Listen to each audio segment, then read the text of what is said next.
Hello and welcome to Property Matters. I'm Stephen Galpin, and today we're going to be talking about planning and politics. And to help me with this is one of our favourite guests, John Howard, property developer, author, educator and investor. Welcome, John. Thank you very much indeed, Stephen. Now you come straight from your educating programme today. I've whisked across town to be with you. Yeah, you have indeed, and we're most grateful. My pleasure. The first thing I just want to ask you, how are your students viewing the property market at this time? Well, you know what? It's amazing. They're all very optimistic, and I always try and put some realism into it and say, you know, it's all about them. They're obviously obsessed about finding deals, but I'm always talking to them as much about de-risking deals as I'm about finding them, because we all know it can go wrong, can't it, Steve? We all know that. It can indeed.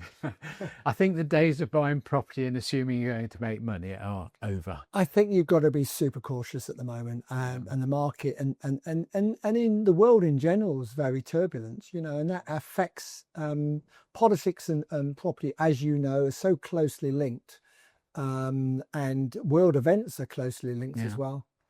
I don't think property has ever been closer to politics than it is now. And a lot of that is due to the, shall we say, rather ambitious, I feel anyway, target of 1.5 million homes by the end of Parliament. Now, I was reading a report from Savills the other day.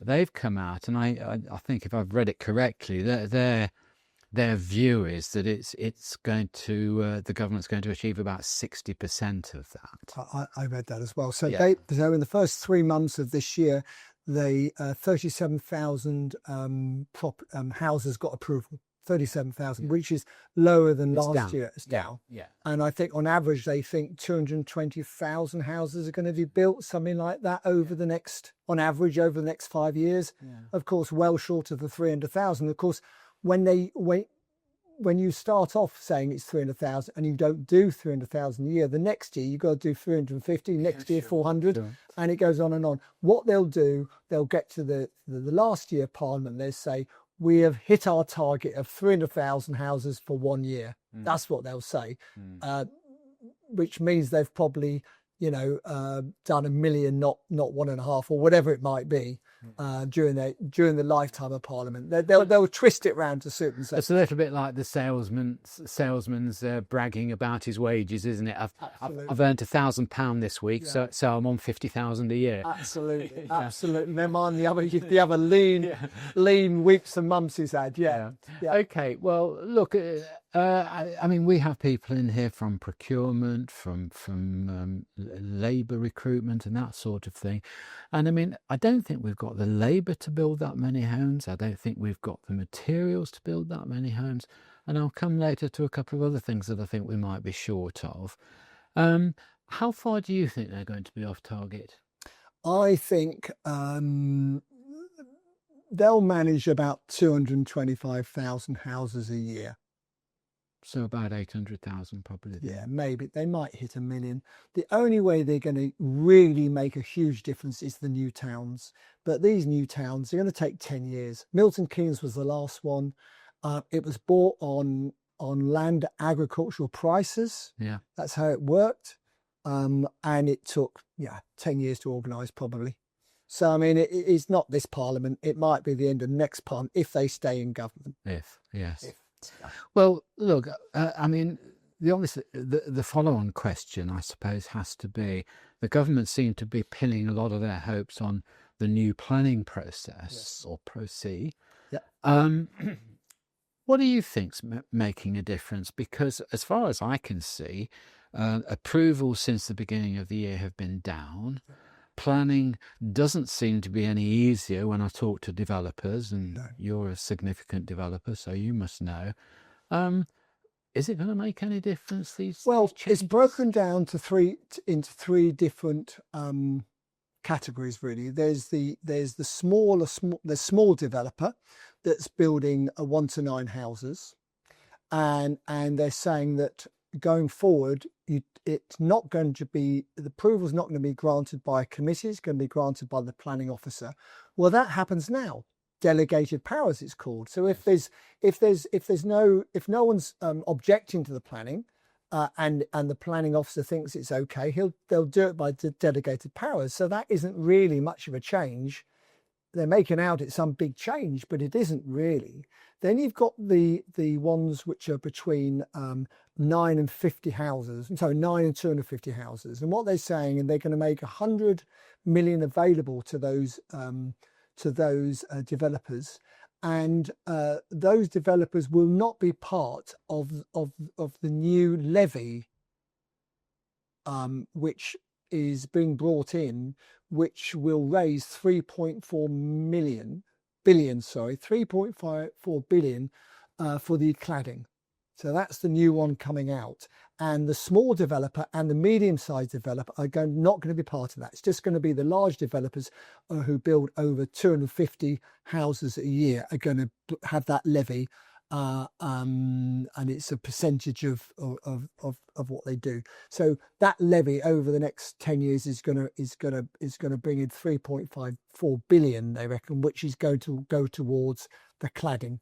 And I'm obviously involved in a large cladding one at the moment, where we're recladding 215 flats on behalf of the residents, and it's completely funded by the Levelling Up Fund. Okay. Yeah. But what about things like the old 106 agreement? Has the strict rules on that sort of gone now? Have we replaced it totally with No, and I think if Angela Rayner was absolutely serious about, well, she's serious about it, but had more experience, she would get rid of the 1,000 square meter rule, where over 1,000 square meters or 9 units, you've got 30% social housing. Because developers like me doing small developments restrict what we're going to convert the building into 9 rather than doing 12 or 15 in the building because of the social housing. So that needs to be changed from 9 units or 1,000 square meters perhaps to 3,000 square meters to give small developers the chance. In the 1970s, the small developers contributed to about 40% of the new housing stock. Now that is probably about 8%. And the major house builders build 62% of the houses in the UK. Well, the thing that sort of worries me about all of this is the government will, I suppose, naturally lean towards the bigger developers. Yes. These are public companies. Because they've got quantity, which is what they want. They've got the numbers, haven't they? Yeah, they've got the numbers. But you see, also, one of the questions I'm going to talk to you about or ask you for your opinion on is that have we got the money to do all this building? Because you see, a public company has its own source of finance. It can raise pretty well the money it wants. It can pressure the government into planning decisions there and everywhere. Now that's all very well, but as you say, there's a significant amount of homes built in the UK by smaller SMEs. Yep. And I don't think that they should be ignored. But it's going to take a different strategy to get them building as opposed to the big guys. The big guys are just going to batter on in the way that they've always done. And if you're going to turn around to, say, big property developers or big home builders and start saying, oh, you can't land bank, you can't do this, you can't do that, they're going to just hang up the tools for a while because, if you want to have a business that goes from development to development, producing huge numbers, you've got to have the land bank to be able to do that. Spot on. And to buy land, get planning, and get it to the point of putting spades into the ground is probably a 2-3 year process, is it not, John?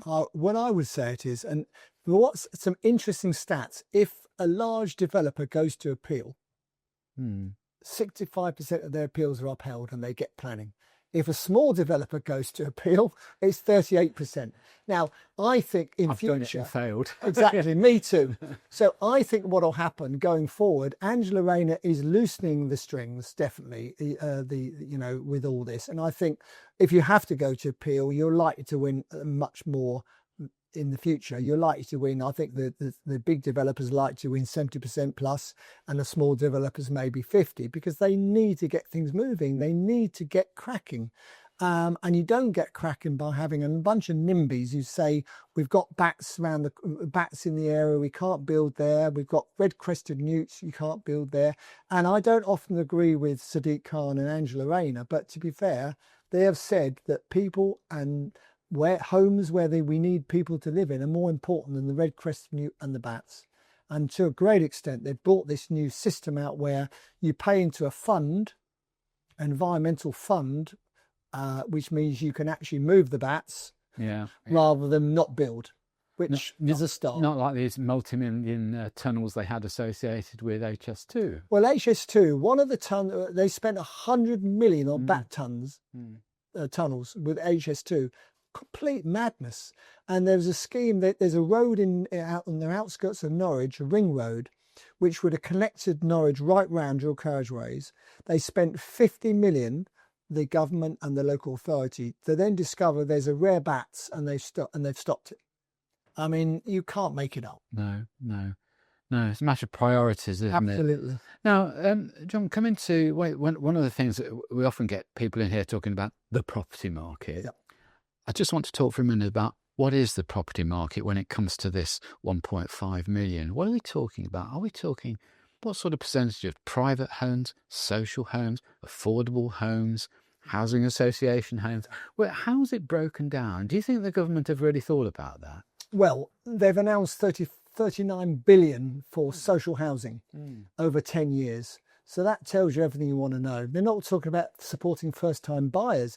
And by the way, first-time buyers have had support and help buying their first home for 60 years until the Help to Buy stopped.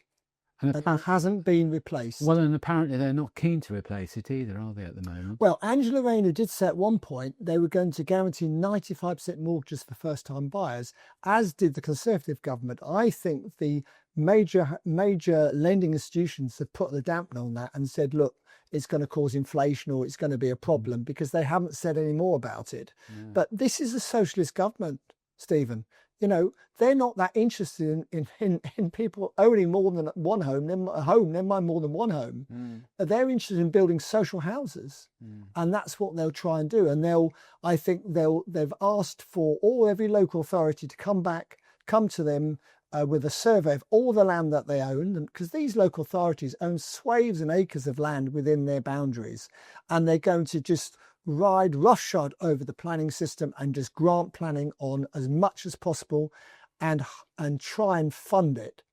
But not only, like you said, if you've got to fund it, you've got to find 35,000 more bricklayers, 30,000 more electricians, probably 25,000 more plumbers. And the reason we haven't got them is this mad situation at university where Tony Blair wanted everyone to have higher education and go to university rather than an apprenticeship. And that's the biggest problem we have. Yes, I agree. Apprenticeships are very important, and I think that majorly important. You know, they're rather more important than the university type education. Well, you can earn a lot more money, as we know. You can earn an awful lot more money being a bricklayer or a sparky or a plumber than you can probably working as a white collar worker in some office. It's as simple as that. Yeah. Now, without sort of delving into sort of political persuasions, particular. I'll try not to. I'll try not to. Yes, you skirted around that very well. Thank you.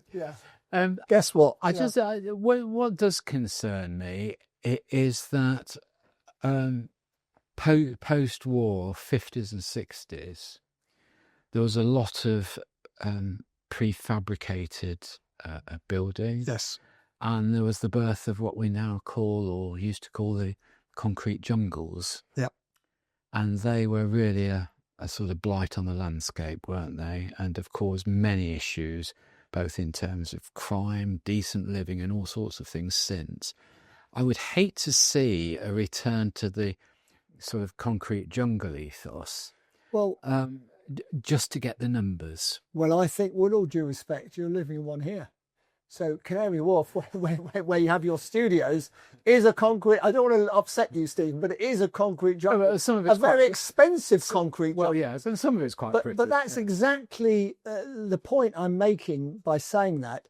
There's nothing wrong with high rise. It's the people you put in it. It's never a property problem. It's a people problem. If you put the wrong people in the wrong type of accommodation, you create a problem. It's as simple as that. But on top of that, Yeah. if you've got the housing associations and people like that and entities like that managing property without the proper funds to do it, then you get very poor management, poor safety, poor maintenance, and problems. You do. And, and I bought a number of tower blocks over the years of local authorities and developed them and all the rest of it. And it really genuinely is a people problem. Genuinely. Property is a people problem. And, if you put the wrong people in these buildings, you're going to have a major problem. But they also need to be managed correctly with the right funds available, because you can see what happened with Grenfell if you don't put the right funds into the buildings, and now but still got 5,000 high rise that haven't had their cladding sorted out yet. 5,000. They want to get it all done by 2028. Good luck with that. They've got no chance. Yeah, but also in terms of Grenfell and the council, I don't think I'm speaking out of turn, but again, coming back to poor or inappropriate management. Absolutely. Yeah. The reason they couldn't find a lot of the people that were supposedly living there was because they weren't. Yeah. They'd sublet their council properties. Yeah. What we used to call it key money days. Key money. And there was no register of changes or anything else. And that very sad. That comes down to poor management. Absolutely. Poor management. And that's not a question of money. That's just a question of diligence, isn't it? Totally. So again, it's this sort of thing that we've got to be awfully careful of. I don't know. I mean, the Grenfell situation was tragic, but again, some of the repercussions of that have turned into silliness in some cases. Totally. Some of the remedial work that's been done was totally unnecessary. Totally unnecessary. Some of the evacuation of buildings was unnecessary. It was an emergency sort of blindfold sort of panic. Yeah. I would say this, Stephen, and I'm involved in, as I said, doing 215 flats for the residents who, at the moment, their flats are worthless. By the time we finish the work and spent 25 million or whatever we're going to be spending on it, the flats will be worth back up to what they were originally, what they should be worth. However, you've got different levels of risk. And if you've got a Grenfell situation where it's combustible cladding, it should never be put on in the first place. That is very, very serious. And that needs to come off immediately. Then you've got the situations where you've got balconies that perhaps got wooden slatted, the slattings on balconies, which, yes, it is a problem, but I don't think it's a major panic problem, as it were. Then you've got the ones that haven't got the fire breaks at each level. That's probably more of a problem. So there's different issues and challenges, but at the end of the day, they're being treated all in the same way with this. And this fire watch business is madness, because, having some chap sit at the bottom of in a deck chair at the bottom of the reception of a tower block with a fag on, as a fire watch 24/7, it is bonkers. And actually now what's happened, certainly some of them now have accepted, some of the fire officers have now accepted the fact that if there's a up-to-date fire alarm in the building and cameras, that's acceptable. So things have calmed down a little bit, fortunately. Well, and rightly so. Thank you, as it has. And actually, if you look at the amount of fires, God forbid, but the amount to look at fires in tower blocks where lives have been lost compared to normal houses, it's very slim. Yeah. Very, very slim. Agreed. I mean, I think, a couple of examples of that. I mean, I know in my building, the developer, in fairness to him, changed at his expense, where I don't know whether he got a rebate from the government or something. Don't think so. But he changed all the panelling on the balconies to aluminium. Yeah. That's very good. Quite a good practical thing to do, actually, anyway. It's a lot less maintenance free, yeah. That sort of thing. But I know there was a memo went round about, checking your front door for tolerances for the fires. Yeah, we check those regularly. Yeah. But you might, what our developer has done is put the onus of that onto the leaseholder or the tenant, and you can imagine how many are actually done. Yeah, the strips down the middle of the door and that sort of stuff. But someone like Persimmon, they put £1 billion aside for cladding. I mean, £1 billion. Yeah. Without any argument. I mean, it's a good effort. Yeah, it is a good effort. And again, I suppose coming back to my conversation earlier about, sort of small SMEs or big developers, maybe some of these big blocks should only be done by fairly big developers because they're the only ones with the resources to back up what they build. Well, I agree entirely. The trick was to sell 30% of the flats before anything was built. That's so foreign investors, in my early days. Exactly. To foreign investors who paid a 30% deposit, and that deposit was then used to purchase the block, basically, and was the developer's deposit to get it built. Yeah. And of course that all changed, and now the maximum is 10%, and it has to be held in escrow or whatever. It can't be used. It's all changed for the good, because a lot of people were building tower blocks that couldn't afford to do so. Let's be honest. Yeah, and also, John, it sort of caused a degree of inflation, because what was happening was, and I can remember this well from sort of 20, 30 years ago. What would happen is you'd have a tower block here. Let's say it was £1,000 a foot to buy a normal marketplace. Okay, so then you have a developer come along, puts in planning, goes out to Singapore, Hong Kong, and done the round, comes back, says, well, I've sold 20, 30%, so I can have the money. Yes, you can. Off you go. Yep. So then they announce the prices. Yes. And guess what? They're 1,400 a foot. Yep. Okay, because they're going to be super and 2-3 years on. So the people in this block, the existing block, whose property is valued at £1,000 a foot, suddenly says, oh, well, they're asking 1,400, 1,500 a foot. So I think I'll put mine on the market now before they're built at 1,250 a foot. And it seems good value against what's coming. But of course, what it's doing is creating sort of false inflation, isn't it? It is, but Angela Rayner and the government actually want house prices to go down. Well, I'm sure they do. Because, of course, they want it more affordable. But in reality, when you've got, and I think it's creating much more of a two-tier system, in as much you've got new homes that keep going up in value because of the build costs go up and up and up.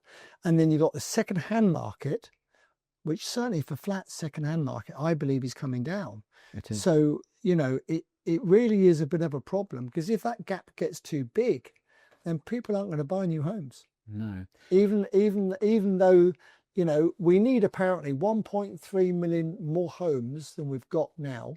We've had 10 million more people moving to the UK since 2010. By 2034, there's going to be another 4 million more people in this country. So we're constantly going to need more homes. 300,000 homes a year is a joke. It needs to be at least 500. And you need to try and move people from down south to up north, where there's more space, ideally, which is tricky. And no work.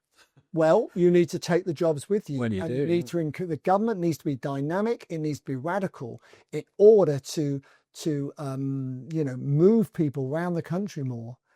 Because if they don't, all that's happening, the south gets absolutely swamped. You can't drive anywhere. Traffic jams everywhere. I think madness. I think one of my questions I've got for you on my crib sheet here is do you really think, in practical terms, never mind about wishes and hopes, in practical terms, whether the government will be able to spread this increase in new home stock across the country, or will it be restricted to the usual culprits? Well, I think I don't think they will, unless they give tax incentives. Tax breaks, and of course the government give huge grants out to in different areas where they want to build. Homes England, where I've been involved with Homes England for a number of years on developments and borrowed money from them, and they also do grants as well. They have been granted extra money, haven't they? They have been granted extra money, and rightly so, because there's so much. That Homes England is the government bank, basically. And the idea of Homes England was started up by the Conservatives. The idea was that it helps fund developments that otherwise won't get built because they don't hit the criteria of a normal bank. So that you can only really go to them if you've got a challenging project where a normal bank perhaps won't do it. Right. Then they will step in and support and help. And if it's going to have a deficit, potentially, they will give a grant to get it done, because it's all about offering value for money for the taxpayer, in terms of how many houses get built and the amount of money that they have to invest. Sure. John, you're a developer. I appreciate not usually in London, but you're used to sort of leasehold situations Very and much so. fairly tall buildings and things. Yep. We're going to have a problem when the new regulations come in because ground rent is really going to be outlawed on new leases, long leases. Yep. And I had thought for a long while that they would have to make that retrospective in terms of other leases. But of course, you've got the interests of the institutions who bought ground rent portfolios who are going to say, no, we don't want it doctoring, we want to keep our ground rent. Absolutely. So you're going to get a huge building here that's paying perhaps £750 or £1,000 a year ground rent, or the tenants are. A new building here with no ground rent. So aren't you going to get a two-tier system here of saleability? Well, Michael Gove, the last day of Parliament, he went to House of Lords and said, I want to push the Leasehold Reform Act through. And I know from one particular Lord who told me quite recently that they didn't want to do so, but he bullied them and pushed them into doing it. So they had to accept it. He then went back to House of Commons, got it through the last day of Parliament, and then resigned 30 minutes later. It did not go down well. Now, in the original white paper, they were suggesting that all ground rents would go after 20 years, that even existing ground rents would go after 20 years. That was pushed back badly. You know, the Duke of Westminster, the Cadogan Estates, all these large pension companies that own all these freehold ground rents, pushed back on that, and that was taken out of the final law, if you like. Now, this government are looking again at that. At the moment, there's not much noise about it, and I think it writes off apparently 37 billion in investments if they get rid of it. So they're going to have a challenge from every pension fund, probably with more money than the government have got at the moment. Are they going to want to fight that? I don't think that will. I think they'll keep quiet about that and leave it as it is. But what they are going to do is work out. When you want a lease extension, when you want to extend the length of your lease, that will be the amount of money that a freeholder can get for a lease extension, I think, will be reduced. The final question is, I see a problem here. I don't know whether all these properties that are going to be built, there's obviously going to be more than usual. Whether they hit the target or not is a bit of an irrelevance, really, isn't it? But if you build all these houses, no matter for which section they're intended, the funding has got to be there to buy them. Do you think it will be? I don't think the funding in terms of, the funding is also always an issue, but I think what was an issue is water. Yeah. There's not enough water. There's some developments that can't get water connected. There's some developments that can't get electricity connected because there isn't the power there. There isn't enough capacity. So the capacity needs to be increased for water, for electric, probably for gas, although they don't want gas, of course. But I mean, solar and all this business. I mean, it's a massive undertaking to increase what they're trying to do by so much. And actually, the last thing I heard, it's now an aim, not a target. Okay. Well, John, perhaps we ought to be investing in windmills instead of property. Probably. Right. John Howard, thank you very much for coming in today. Pleasure. I know you've had a very busy day, and I'm very grateful for you coming in. I'm Stephen Galpin. Thank you for watching the show. Join me again next time on Property Matters.